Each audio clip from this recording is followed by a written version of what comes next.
ერთ-ერთი პირველი რამ, რაც აჯანყებულებმა გააკეთეს მას შემდეგ, რაც დაეცა ბაშარ ალ-ასადის რეჟიმი, იყო ქალაქ დამასკოში ციხე-სედნაეში მყოფი ტყვეების გათავისუფლება.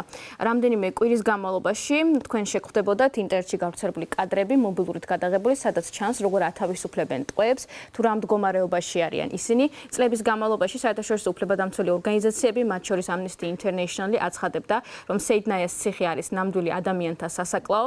გამოჩნდა კიდევაც ეს შედეგები, რადგან მსოფლიომ იხილა თუ რა მდგომარეობაში იყვნენ პატიმრები ამ ციხეში.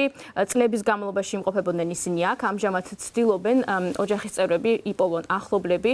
წლების განმავლობაში არ ჰქონდათ ინფორმაცია უბრალოდ იმის შესახებ თუ რა მდგომარეობაში იყვნენ მათი ახლობლები ამ ციხეში და ამ სიტუაციაში სოციალურ ქსელში ადამიანების ტრაგედიას ძალიან ხშირად იყენებენ სოციალურ ქსელში მომხმარებლებთვის ანგარიშები, რომლებიც ცდილობენ ყურადღების მიქცევას. ასე მოხდა ამ შემთხვევაშიც, მაგალითად სოციალურ ქსელში პლატფორმა X-ზე გამოქვეყნდა პოსტი, რომ თითქოს მიწისქვეშეთში სოროდან ამოდის ადამიანი, თითქოს ეს გადაღებული არის სედნაეს ციხეში და როგორ ათავისუფლებენ მას, როგორ გაუკვირდა ზოგადად ადამიანების დანახვა და ეს ინფორმაცია, როგორც ხედავთ, პლატფორმა X-ზე მონიშნული არის როგორც манипуляция, როგორ შეიძლება გადავამოწმოთ ასეთი კადრები. ამ დროს ძალიან გვეხმარება Google-ის reverse search-ი, ანუ საპირისპიროდ ფოტოს ძიება.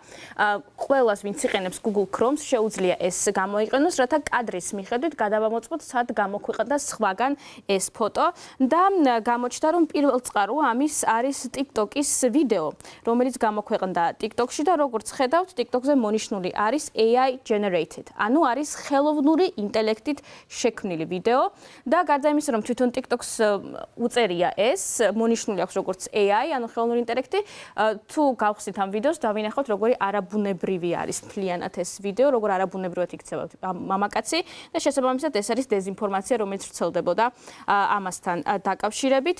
კიდევ ერთი reverse search-ი, რითაც დაგვეხმარა, რომ გადავამოწმოთ ინფორმაცია. მაგალითად, გავრცელდა ცნობა იმის თაობაზე, რომ ასადის რეჟიმის დაცემიდან რამდენიმე საათში დამასკოში სიკვდილით დასაჯეს ბირთვული მიკრობიოლოგი ზაჰრა ალ-ხომსიე და ქიმიკოსი ჰამდი ისმაილ ნადა. ასე გავრცელდა ინფორმაცია და მეტი დამაჯერებლობისთვის გამოიყენეს მამაკაცისა და ქალის ფოტო, თუმცა თუ კვლავ გამოვიყენებთ ფოტოს ძებნის ფუნქციას, ვნახავთ სწორედ ამ ქალის ფოტოს და ვნახავთ, რომ ეს არის შადია ჰაბალი, რომელიც ჰავაის უნივერსიტეტში, ამერიკის შეერთებულ შტატებში მუშაობს ასტრონომად და არანაირი კავშირი არ აქვს ამას სირიასთან, ხოლო რაც შეეხება თითქოს მამაკაცი, რომელიც არის ქიმიკოსი, სიამოვნებაში ცხოვრობს ეგვიპტეში, ის არის ცოცხალი და თავად დაწერა Facebook-ზე ამის თაობაზე, რომ ეს იყო დეზინფორმაცია მასთან დაკავშირებით. და კიდევ ერთი ვირუსული ვიდეო, რომელიც სირიასთან დაკავშირებით გავრცელდა და მოგვიანებით დამტკიცდა, რომ არის ყალბი, ეს არის CNN-ის მიერ გადაღებული რეპორტაჟი.